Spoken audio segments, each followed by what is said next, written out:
Hello guys, my self पवित्र शर्मा। मैंने कुछ वीडियो में कुछ लेसन्स की समरी दी है, हिंदी समरी बताई है और ये कोशिश की है कि सभी स्टूडेंट इसका लाभ उठाएं। और ये सोचती हूँ कि जो भी मैंने वीडियो बनाई है, अगर आपको ये अच्छी लगी है तो आपसे रिक्वेस्ट है कि आप लाइक करें, सब्सक्राइब करें, ताकि मुझे इंस्पायरेशन मिले कि मैं आगे की वीडियो आपके लिए बना सकूँ। तो आज की वीडियो शुरू करते हैं। आज की इस वीडियो में इंटर क्लास का चैप्टर नंबर 2 है ए फेलो ट्रेवलर। ए फेलो ट्रेवलर, जिसको एजी गार्डनर साहब ने लिखा है। सबसे पहले हम एजी गार्डनर साहब के बारे में बताते हैं। एजी गार्डनर का जन्म 1865 में लंदन में हुआ था और इनका pen name alpha of the flow था। अर्थात इन्होंने जो भी अपनी रीडिंग वर्क किया वो alpha of the flow name से किया। इन्होंने अनेक एसेज लिखे और इनके बहुत ही फेमस वर्क थे, जिनमें से कुछ हैं priest and Kings, fable on the shore and leaves in the wind. इनकी डेथ 1946 को लंदन में ही हुई थी, 1946। और जो फेलो ट्रेवलर, अर्थात जो ये लेसन है आपका, ये फेलो ट्रेवलर, ये भी इनकी जो ये ऐसे है फेमस, इनका वर्क है लीव्स इन वाइंड, इसी से ये सेलेक्ट किया गया है। ये इसी का पार्ट है जो इससे सेलेक्ट किया गया है। अब आज की इस वीडियो में मैं आपको इस लेसन की, ए फेलो ट्रेवलर है जो आपका फेलो ट्रेवलर है, इसकी हिंदी समरी बता रही हूँ। एजी गार्डनर साहब लंदन से मिडलैंड टाउन की ओर यात्रा करते हुए एक ट्रेन से जा रहे थे। ट्रेन जब स्टेशन से चलती है तो बहुत खचाखच भरी हुई थी, लेकिन जैसे जैसे ये स्टेशन से बाहर निकलती जाती है, जैसे स्टेशन आते जाते हैं, एक एक दो दो करके यात्री उतरते जाते हैं और लास्ट में अकेले राइटर ही अपने कंपार्टमेंट में रह जाते हैं। उस समय राइटर सोचते हैं कि यहाँ पर कितनी फ्रीडम है, कितनी आज़ादी है, आप जैसा चाहें वैसे ही कर सकते हैं, क्योंकि कोई भी रोक टोक करने वाला उस कंपार्टमेंट में नहीं था। अगर चाहे सिर के बल खड़े हो सकते हैं, कोई गेम खेल सकते हैं, किसी को चैलेंज कर सकते हैं लड़ने के लिए, तेज़ गति से गा सकते हैं, या जो भी एक्टिविटी चाहे वो कर सकते हैं।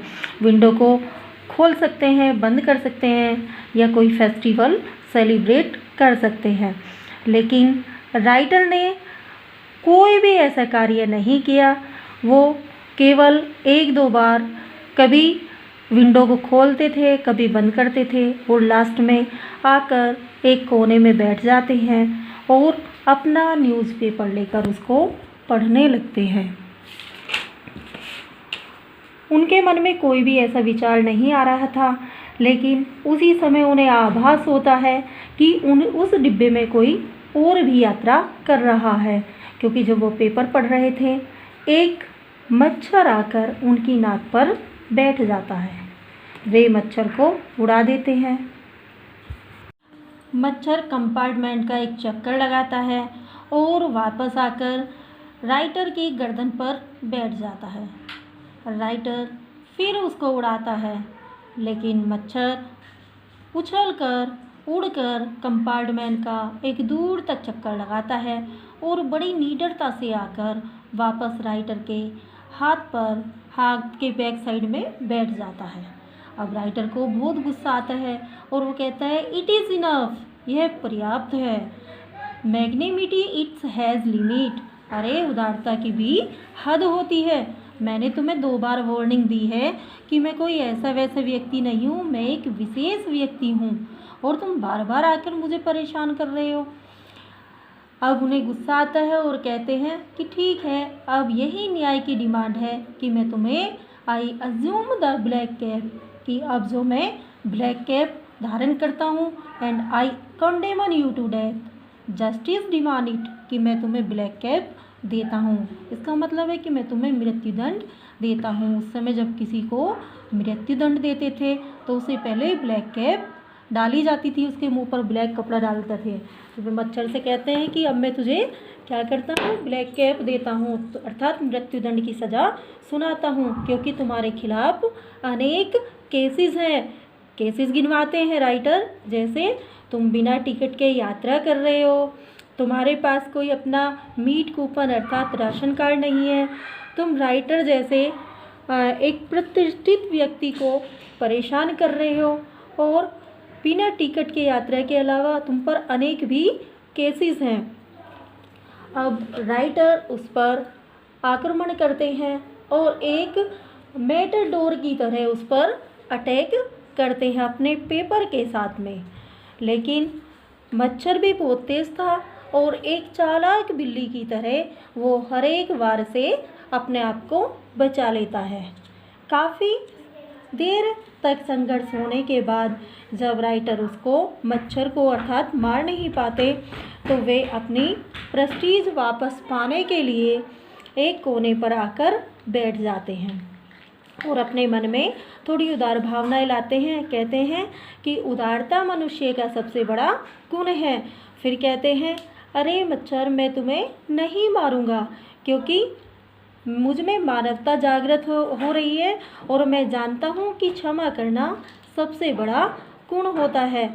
हम दोनों सहयात्री हैं और शायद भगवान ने हम दोनों को एक साथ यात्रा करने का भी मौका दिया है। मच्छर से कहते हैं कि मच्छर, मैं इतना ईसाइयों की तरह रिश्ते बनाने में तो संपन्न नहीं हूँ कि मैं तुम्हें भाई कहकर बुलाऊं, लेकिन मैं मानता हूँ कि हम दोनों में एक रिश्ता बन चुका है, अर्थात हम दोनों फेलो ट्रेवलर हैं, अर्थात सह यात्री हैं। इसलिए अब मैं तुम्हें मारने का जो मेरा निश्चय था उसको मैं छोड़ देता हूँ। अब मैं तुम्हें मृत्युदंड नहीं दूंगा। थोड़ी देर में ही मच्छर आकर राइटर के पेपर पर बैठ जाता है। राइटर कहते हैं, अरे मूर्ख, तूने अपने आप को मेरे सामने समर्पित कर दिया। अगर मैं चाहूँ तो तेरा सैंडविच बना सकता हूँ, पेपर को मोड़ूंगा और तुम मर जाएगा, तेरा सैंडविच बन जाएगा, लेकिन मैं ऐसे नहीं करूँगा। लास्ट में देखते हैं कि मच्छर बड़ी मस्ती में कंपार्टमेंट के चक्कर लगाता रहता है और राइटर को भी लगता है कि शायद वो उसके साथ गेम खेल रहा है, लेकिन उन दोनों में एक रिश्ता बन चुका था। राइटर ऊबने लगते हैं, लेकिन उसी समय उनका स्टेशन आ जाता है। उनका एक जाना पहचाना कुली उनसे कहता है कि सर, आपका स्टेशन आ गया है। राइटर अपना कैप और अपनी छड़ी उठाकर कंपार्टमेंट खोलते हैं और अंधेरी रात थी, और जैसे ही अपने कंपार्टमेंट से बाहर आते हैं, विंडो और दरवाज़ा बंद करते हैं, तो देखते हैं कि उनका सह यात्री अर्थात मच्छर लैंप के चारों तरफ फड़फड़ा रहा था। ये कहानी आपको अवश्य समझ में आई होगी। Thanks to all.